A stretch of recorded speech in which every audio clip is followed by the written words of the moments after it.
FPO का वैसा सोच भी है। आप सोच रहे हैं कि एफपीओ करेगा क्या? पहले तो एक बार दो बार जब समझेंगे इसको, एक ऐसा संस्था है जो किसान के लिए ही काम करता है। आप जैसे बताए कि हम जो सदस्य बनाएंगे उसको बक्सा चाहिए, तो बक्सा का जुगाड़ भी वो एफपीओ कर देगा, लेकिन एफपीओ को बक्सा का जुगाड़ करेगा उसमें पैसा लगेगा। हाँ, पैसा लगेगा। जैसे आप संगठन बना के व्यापार करें, एफपीओ कुछ नहीं है, किसानों का एक कंपनी है जो आपको 2 पैसा सस्ता में खाद बीज मिलेगा, 2 पैसा ज़्यादा में चीज़ का व्यापार होगा, कंपनी का जो फायदा होगा उसमें सबको हिस्सेदारी मिलेगी। ये काम इसमें किसान का समस्या क्या आता है? उत्पादन करने में इस समय से खाद नहीं मिला, बीज नहीं मिला, अच्छा खाद नहीं मिला, अच्छा बीज नहीं मिला, जानकारी नहीं मिला, ये सब चीज़ भी मिल जाएगा। दूसरा, जब हो गया तो उसको हम बेचेंगे कहाँ कहाँ अच्छा रेट मिलेगा, कौन जब बताएगा रेट के बारे में हमको, ये सारा चीज़ एफपीओ आपके लिए कर रहा है।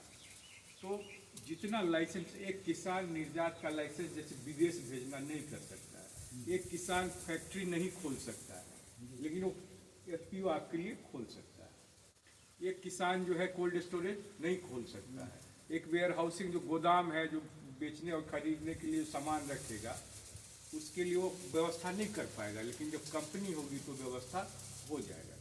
अब रहा कि खेती तो बहुत बड़ा चीज़ है, खेती में पशु खेती है, खेती में भी सैकड़ों तरह का फसल है, उसके बाद पशुपालन है, 10-15 तरह का जानवर है, गाय है, भैंस है, बकरी है, मुर्गी है, सुकर, ये सब है ना, सब पालता है, सब लोग पालता है। उसके अलावा जैसे आप मधुमक्खी पालन करते हैं, ये भी एक आमदनी है।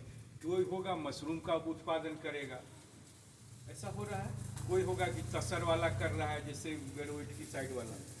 तो बहुत जितना चीज़ आप कर सकते हैं, आप पढ़ेंगे कंपनी जो है कहीं का सामान उठा के कहीं बेचेगी, आपके लिए कुछ भी खरीदेगी, कुछ भी उत्पादन करेगी, कहीं आपका सामान बेचवा देगी, किसी चीज़ का प्रोसेसिंग करा देगी। उद्देश्य यही है कि हमारे किसान को फायदा हो, उनका दुख दर्द कम हो, और डिसीजन भी आपको ही लेना है। जैसे कंपनी में मैनेजिंग डायरेक्टर होता है ना, तो कोई नहीं, हम लोग चूँकि उसको प्रोजेक्ट के रूप में भी चला रहे हैं इसलिए आए। हमारा काम है बिरसा कृषि विश्वविद्यालय का कि किसानों का भलाई हो, किसानों को हम जानकारी दें, किसानों को प्रोत्साहित करें, यही काम कर रहे हैं।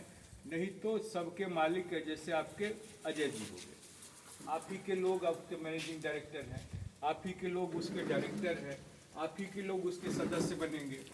अब बोलेंगे कि पूंजी कहाँ से आएगा, तो जितना पूंजी अब जो बोलेंगे सदस्य कैसे बनेंगे, तो फार्म उर्म भरिए, आधार कार्ड, ये कार्ड वो कार्ड भरिए, उसके बाद 1000 रुपये आप सदस्यता शुल्क नहीं कहिए, वो हिस्सेदारी खरीदिए, शेयर खरीदिए। जितना आप 1000 लगाएंगे या 2000 लगाएंगे तो इतना पैसा फिर भारत सरकार देगी। तो अभी तो मान लीजिए 200 सदस्य बनाए ना, इसमें 1500 सदस्य तक बनाएंगे हमको, तो 1500 सदस्य यदि 1000 रुपया देगा कितना होगा? 15 लाख। 15 लाख यदि हो जाएगा आपको तो 15 लाख भारत सरकार देगी। कितना हो गया? 30 लाख का पूंजी हो गया, उससे हम व्यापार करेंगे।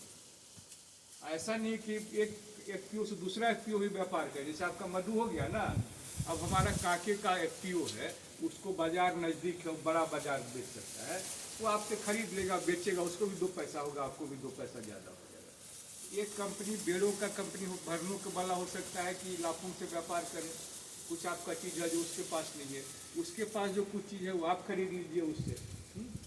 सब मिल के हम कहीं बाहर से, अभी जैसे बिरसा कृषि विश्वविद्यालय का बीज आपके गांव में आया है, क्या जय जी? जी सर। हाँ, वो बेचे हैं कि बढ़िया बीज हम ला के बेच लेंगे। बिरसा कृषि विश्वविद्यालय कुछ जारी हो जाएगा, कुछ मिट्टी जांच वहाँ से करवा देंगे, कोई वैज्ञानिक का प्रोग्राम करा देंगे, कोई कंपनी वाला का प्रोग्राम करा देंगे। उसका सरकार का जो स्कीम सब्सिडी है उसका भी लाभ आपको अभी एफपीओ। ऐसा मत समझिए केवल मधुमक्खी पालन के लिए, क्योंकि पता चला कि आपके गांव में ज़्यादा लोग मधुमक्खी पालन करते हैं, तो ज़्यादा लोग करेंगे तो ज़्यादा सुविधा हो सकता है ना, मशीन का, प्रोसेसिंग का यहाँ सुविधा हो सकता है। तो एक गांव मान लीजिए 500 बक्सा हो जाएगा, तो 500 बक्सा उठा के ट्रक ले जाएंगे, यहाँ से वहाँ भेज देंगे, उसको प्रोसेसिंग कर देंगे, उसका ब्रांडिंग कर देंगे। जैसे देश से अभी हमारा वैज्ञानिक आपसे मांग दिए ना ये इनका केवीके में साइंटिस्ट है, इनका किसान खूब करता है, लेकिन वो इटालियन वाला करता है। जहाँ आप देसी वाला बोले कि 2 बार मांगे, उसका महत्व समझते हैं। ये ब्रांडिंग 600 नहीं हो सकता, 800 में हम बेच पाए। अब जब लापुंग का आदमी को इतना बुद्धि है तो रांची का आदमी को तो ज़्यादा बुद्धि होगा ना। जहाँ पता चलेगा कि हमारा एफपीओ जो है वो देसी मधुमक्खी वाला बेच रहा है, करंट का बेच रहा है, 800 को बदला 1000 में। एफपीओ के थ्रू तो ब्रांड हो गया ना, तब आपका विश्वास करेगा। आप कहिएगा तो नहीं विश्वास करेगा। इस तरह से हम लोग आगे बढ़े। पहला मीटिंग हुआ कि हम लोग जब 200 लोग जुड़ गए हैं, इसको हमको 1500 करना है। कितना गांव, जितना गांव होगा उतना गांव। ये क्या हो गया, मधुमक्खी गांव या मधु गांव, कोई सब्जी गांव, कोई कटहल गांव, कोई फूल कुछ गांव, तो वहाँ हम लोग सुविधा धीरे धीरे खड़ा करेंगे। अभी जो है, अभी हम लोग वेयर हाउस, मतलब जहाँ सामान खरीदने बना है ना, इसी तरह का बनाने के दीवार में कोल्ड स्टोरेज छोटा सा और एक गाड़ी, सामान उठाने के लिए गाड़ी चाहिए ना, एक कंपनी का एक गाड़ी, इसके प्रयास में हम लोग लगे हुए हैं। महीना 2 महीना में हो गया, फिर हम लोग फैक्ट्री खोलेंगे प्रोसेसिंग वाला धीरे धीरे। साल 2 साल सरकार की मदद